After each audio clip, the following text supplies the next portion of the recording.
یہ جو آسان عمل بتائے گئے ہیں آپ کو، آسان ہیں مگر معمولی نہیں ہیں، آسان ہیں معمولی نہیں ہیں، انہیں خفیف نہ سمجھیں، انہیں ہلکا نہ سمجھیں۔ یہ لطف لطیف کبریا ہے کہ اس نے آسان عمل تعلیم فرمایا۔ یہ تسبیح یعنی آپ سمجھتے ہیں کہ اس تسبیح کی صرف یہ افادیت و معنویت نہیں ہے کہ یہ تعقیب ہے، بس اتنا نہ سمجھیں، اور اس کے علاوہ اس سے کیا کیا تاثیریں پیدا ہوتی ہیں، کیا کیا برکتیں زندگی میں پیدا ہوتی ہیں، اس کا کوئی آسانی سے احاطہ نہیں کر سکتا۔ اس تسبیح کا زندگی کی مشکلات کس طرح حل ہوتی ہیں، بیماریاں کس طرح دور ہوتی ہیں، رزق میں برکت کیسے پیدا ہوتی ہے، گھر میں نورانیت کیسے پیدا ہوتی ہے، انسان کی روح میں نورانیت کیسے پیدا ہوتی ہے۔ بسم اللہ الرحمن الرحیم۔ جو آج تک 35-40 برس کی اپنی ذاکری کی عمر میں نے کبھی یہ حدیث کہیں نہیں پڑھی تھی، یا کل قم میں پڑھی ہے یا آج یہاں آپ کے سامنے عرض کر رہا ہوں۔ حدیث صحیح السند ہے، حدیث صحیح السند ہے، اور کس سے ہے؟ حضرت امام جعفر صادق علیہ السلام۔ خدا کی قسم کیا متن ہے، خدا کی قسم کیا متن ہے۔ بہت سی حدیثیں مناقب و فضائل حضرت زہرا میں مشہور ہیں، معروف ہیں، اور آپ سنتے رہتے ہیں۔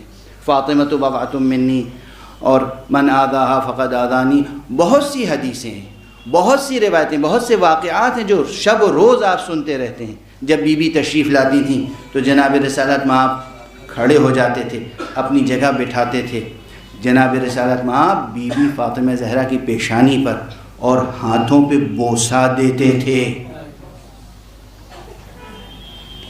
اور فرمائیں آپ، یہ تمام فضائل آپ سنتے رہتے ہیں، کوئی چیز نئی آپ کے لیے نہیں ہے، لیکن شاید یہ متن نیا ہو۔ جو وسائل الشیعہ کی 7ویں جلد میں ہے، وہ بھی وہاں پر جہاں تسبیح حضرت بی بی فاطمہ زہرا کا تذکرہ ہے۔ دیکھیے یہ جو آسان عمل بتائے گئے ہیں آپ کو، آسان ہیں مگر معمولی نہیں ہیں، آسان ہیں معمولی نہیں ہیں، انہیں خفیف نہ سمجھیں، انہیں ہلکا نہ سمجھیں۔ یہ لطف لطیف کبریا ہے کہ اس نے آسان عمل تعلیم فرمایا ہے۔ مثلا اب یہ جملہ پھر کہہ دوں، یہ تیسری بار کہہ رہا ہوں، صرف تیسری بار۔ یہ جو آپ حضرات صلوات پڑھتے ہیں، اس کی عظمت و اہمیت معلوم ہے کیا ہے؟ خدا کی قسم،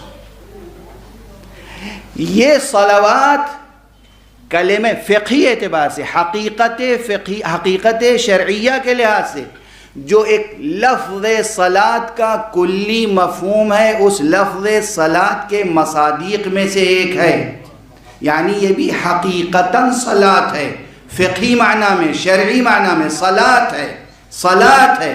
جس طرح یہ 5 وقتوں کی نماز کو آپ صلاۃ کہتے ہیں، اسی طرح یہ صلوات ایک جملہ جو آپ ادا کرتے ہیں، یہ صلاۃ ہے، مگر اس کی آسان اتنی ہے کہ وضو بھی شرط نہیں ہے، عظیم اتنی ہے کہ اور نمازیں تو کسی کے بھی پیچھے ادا کی جا سکتی ہیں، کوئی بھی امام ہوتا ہے، یہ وہ صلاۃ ہے جو خدا کی امامت میں ادا ہوتی ہے۔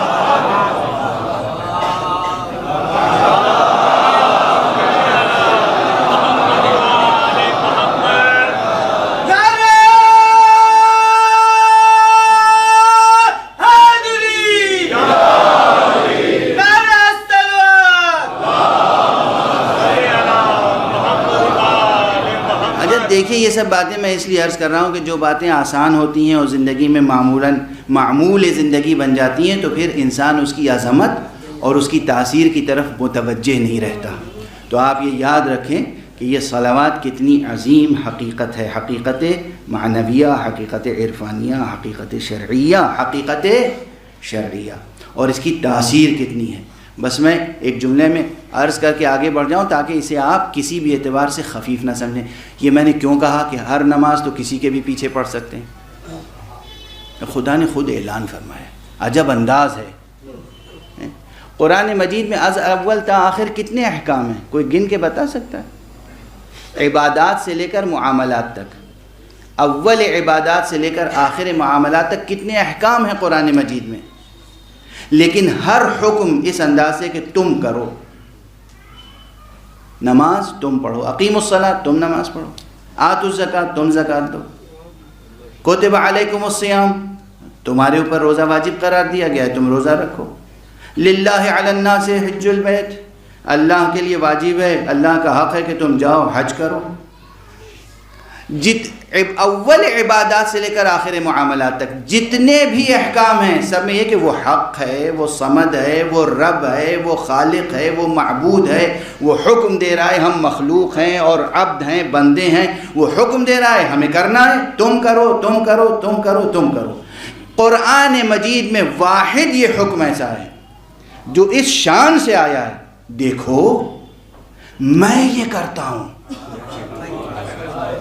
میرے مقرب فرشتے یہ کرتے ہیں، تم بھی یہ کرو۔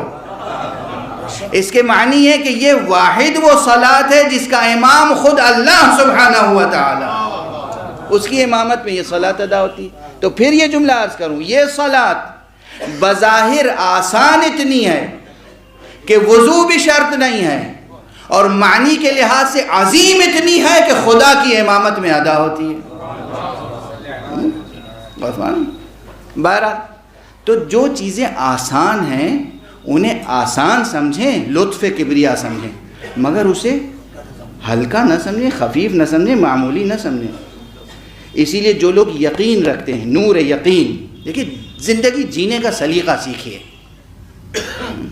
بعض حضرات عبادتیں ایسے کرتے ہیں کہ جیسے عبادتوں کی جان کو آ گئے ہیں۔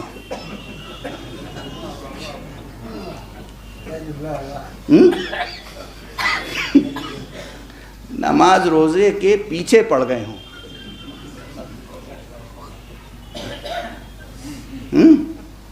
اب کچھ نہ یاد رکھیے گا تو یہی یاد رکھ لیجیے گا،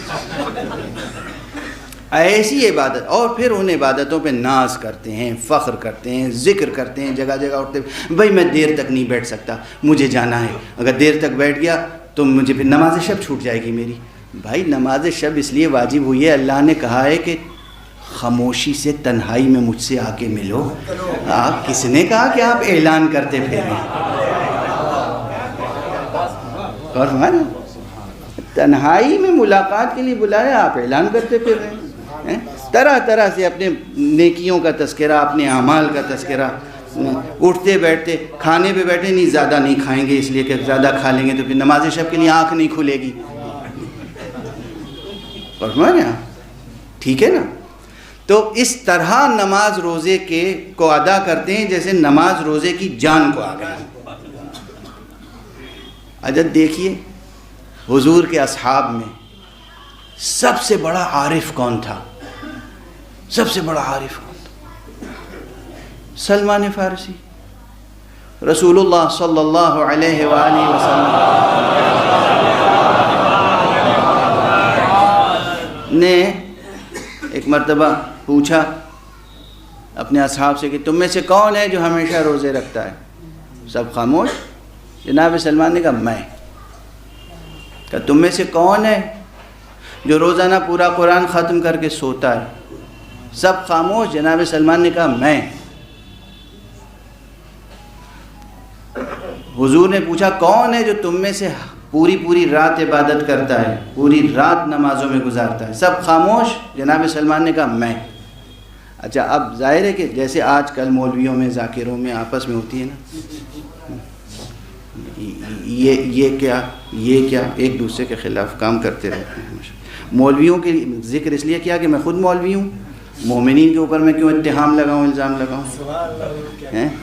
میں اپنے عمل کا محاسبہ کر سکتا ہوں نا، تو میں خود اپنی ذات پہ طنز کرنا زیادہ بہتر سمجھتا ہوں دوسروں پر طنز کرنے سے۔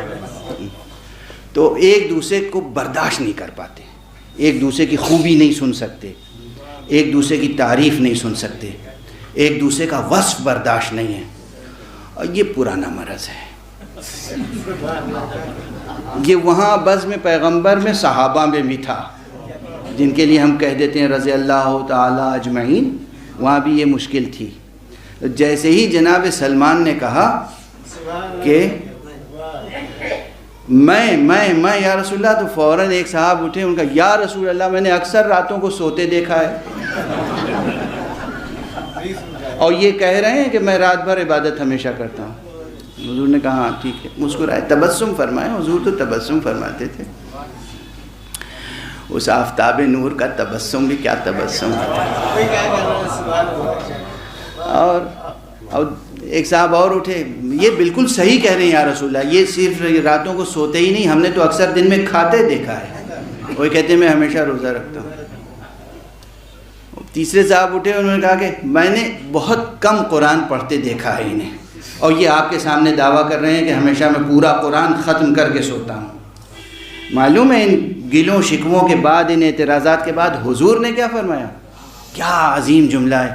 کہا تم میں سے کون ہے لقمان جیسی عقل و حکمت رکھنے والا جو سلمان کی باتوں کو سمجھ سکے.